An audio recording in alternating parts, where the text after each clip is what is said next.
శ్రీమాత్రే నమః. సద్గురు జ్యోతిష్యాలయం వారి యొక్క ఆంగ్ల నూతన సంవత్సర శుభాకాంక్షలు.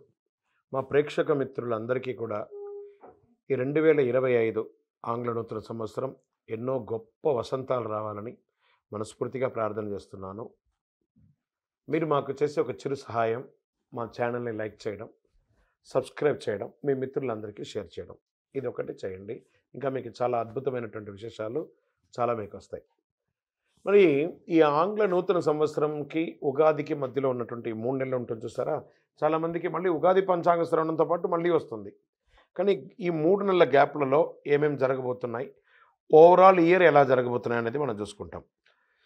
ప్రతి ఒక్కరికి ఒక ఫీలింగ్, ఈ కొత్త సంవత్సరం నాకు ఏం జరగబోతుంది, నేను ఈ సంవత్సరం నాకు వివాహం అవుతుందా, ఉద్యోగం వస్తుందా, నా వ్యాపారం బాగుంటుందా, నా రాజకీయం బాగుంటుందా, నేను ఎలా ఉంటాను అనే ఒక ఆలోచన అంతా కూడా ప్రతి ఒక్కరికి వస్తూ ఉంటుందన్నమాట. దాన్ని దృష్టిలో పెట్టుకొని ద్వాదశ రాశి ఫలితాలన్నిందరికీ కూడాను మనం చెప్పబోతున్నాం. ద్వాదశ రాశుల్లో ఉన్నటువంటి రాశి ఫలితాలన్నీ కూడా గోచార గ్రహస్థితులను దృష్టిలో పెట్టుకొని మీకు చెప్పడం జరుగుతుంది. మళ్ళీ చెప్తున్నాను, రాశి ఫలితాలు అన్నది పడుతున్న వర్షానికి ఒక గొడుగే కానీ రాశి ఫలితాలు జీవితం కాదు.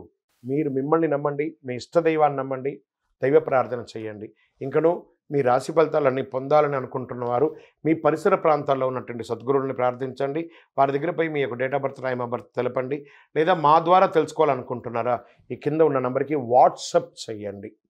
ఈ అయ్యప్ప సీజన్ ఉండడం వల్ల జనవరి వరకు చాలా బిజీగా ఉంటాం కాబట్టి జనవరి తర్వాత వ్యక్తిగత జాతకాలు చెప్పడం జరుగుతుంది. మీ ఏ వివరాలైనా వాట్సాప్ చేయండి, మా అడ్మిన్ మీకు రిప్లై ఇస్తూ ఉంటారు. తులారాశి మిత్రులారా, 2025 ఆంగ్ల నూతన సంవత్సర శుభాకాంక్షలు మీకు ముందు. ఈ యొక్క సంవత్సరం అంతా మీకు ఎలా ఉన్నాయి శుభ ఫలితాలు అంటే, బృహస్పతి మే నుండి 9వ స్థానంలో సంచరిస్తున్నాడు, శని 6వ సంచారంలో సంచరిస్తున్నాడు, రాహు మే నుండి 5వ స్థానంలో, కేతువు మే నుండి 11వ స్థానంలో సంచరిస్తున్నారు. ఈ గ్రహాల సంచార కారణంగా తులారాశి వారికి 2025 సంవత్సరం అన్ని విధాల అనుకూలం. పడ్డ కష్టాలన్నిటికీ ఒక ఫుల్ స్టాప్ కాదండి, ఫుల్ స్టాప్. పడ్డ కష్టాలు చాలు. తులారాశి వారు అద్భుతంగా ఉండబోతున్నారు. పురోగతి గ్రహం బృహస్పతి గరంగా సృష్టించడానికి భావోద్వేగాలు అంతర్దృష్టి నుంచే చంద్రుడితో కలిసి ఉంటున్నారు. మిథునంలో ఈ 2 గ్రహాల కలయిక చాలా మంచిది. వ్యక్తుల జాబితం సానుకూలంగా ఉంటుందని కూడా చెప్పచ్చు. బుధుడు తిరోగమనం నుంచి ప్రత్యక్ష దిశలో సంచరిస్తాడు. జీవితాలు ఎన్నో మార్పులు రాబోతున్నాయి తులారాశి వారికి. గురు భగవానుడు సంపద, శ్రేయస్సు, జ్ఞానానికి కారమైనటువంటి గురు భగవానుడు 1 సంవత్సరం పాటు రాశిలో సంచరిస్తాడు. అద్భుతం కదా. మీరు పడ్డ కష్టాలన్నింటికీ విముక్తి. ప్రస్తుతం వృషభ రాశిలో సంచరిస్తున్న గురు భగవానుడు 2025లో మిథునంలోకి ప్రవేశిస్తున్నాడు. మిథున రాశికి అధిపతిగా బుధుడుగా ఉన్నాడు. 2025లో వీరికి అనేక గొప్ప అవకాశాలు, డబ్బుతో పాటు వ్యవసాయం, రియల్ ఎస్టేట్, కన్స్ట్రక్షన్ వారికి చాలా బాగుంటుంది. శని 9వ గ్రహంలో నీతిమంతుడిగా అతను చేసే పని ప్రతిఫలంగా ఉంటుంది. శనిదేవుడు అన్నింట రెట్టింపు లాభాలు కలిగిస్తున్నాడు. శని భగవాను చూస్తే రాజయోగం అంటారు. రాజదర్శనం, రాజయోగం, భూమి ద్వారా కలిసి రావడం, న్యాయాధిపతిగా ఉన్నటువంటి కర్మ ప్రభావం సరైన ఫలితాన్ని ఇస్తాడు భగవానుడు. సూర్య శని కలిసినప్పుడల్లా దాని ప్రభావం ప్రయోజనంగా ఉంటుందని చెప్పచ్చు. వీరికి ఊహించిన ఆర్థిక లాభం, సూర్యశనులు ఒకచోట కలవడం వల్ల ఊహించని లాభం. శుక్రుడు 2025 డిసెంబర్ 8 కుంభరాశిలో ప్రవేశిస్తున్నాడు. ప్రస్తుతం మకర రాశిలో ఉన్న శుక్రుడు మారుతాడు. డిసెంబర్ 28 నుండి జనవరి 28, 2025 వరకు, అంటే గత నెల డిసెంబర్ నుంచి ఈ నెల జనవరి 28 వరకు శుక్రుడు కుంభరాశిలో సంచరిస్తున్నాడు.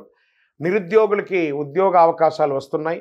ఉద్యోగస్తులకి ప్రమోషన్స్ అవకాశాలు బాగా ఉన్నాయి. వ్యాపారస్తులకి ధనలాభం, మల్టిపుల్గా బిజినెస్ని ఎక్స్పాండ్ చేసుకునే అవకాశాలు ఉన్నాయి. కొత్త వ్యాపారాలు ఉన్నాయి. ఆహారంకి సంబంధించిన వ్యాపారాలకి చాలా అద్భుతంగా ఉంటుందని కూడా చెప్పచ్చు. తులారాశి వారికి మంచి ఆదాయం అని కూడా చెప్పచ్చు. ఈ సంవత్సరం తులారాశి ఆరోగ్యపరంగా కాస్త మిశ్రమ ఫలితాలు పొందుతారని చెప్పచ్చు. కుటుంబ సౌఖ్యం కలుగుతుంది. సంతానం వల్ల శుభవార్త వింటారు. ఇన్వెస్ట్మెంట్స్ అన్నిటికీ కూడా మీకు మంచి రెక్కలు వస్తుందని కూడా చెప్పచ్చు. అక్టోబర్, నవంబర్, డిసెంబర్ మాసాల్లో పని ఒత్తిడి వల్ల కాస్త ఇబ్బంది పడే అవకాశాలు ఉన్నాయి. నరఘోష పెరుగుతుంది. తులారాశి మిత్రులారా, వ్యాపారస్తులుగా ఉన్నవారు జాగ్రత్తగా అడుగుపెట్టండి. సంతకం పెట్టేటప్పుడు ఏదైనా కూడాను అన్ని రకాలుగా మీకు మేలుగా ఉంటుంది. ఈ సంవత్సరం మీరు చేయవలసినటువంటి పరిహారాలు ఏమంటే, ప్రతి శుక్రవారం దుర్గా సప్తశతి చండీ పారాయణం చేయండి. 52 వారాలు 52 సార్లు మీరు పారాయణం చేయండి, లేదా హోమం చేయండి, ఆదిత్య హృదయం చేయండి, ప్రార్థన చేయండి. ఇంకను అతి శక్తివంతమైనటువంటి కరుంగాళి మాలను ధరించండి. ఆరోగ్యపరంగా ఉంటారు, ఐశ్వర్యపరంగా ఉంటారు. గ్రహదోషం అంతా తొలగుతుంది. ప్రతి 5-10 నిమిషాలకి కరుంగాళి ఇలా పట్టుకొని ఇలా అంటూ ఉండండి. అన్ని రకాల దోషం తొలగి అద్భుతమైనటువంటి జీవితాన్ని పొందుతారు. విజయోస్తు.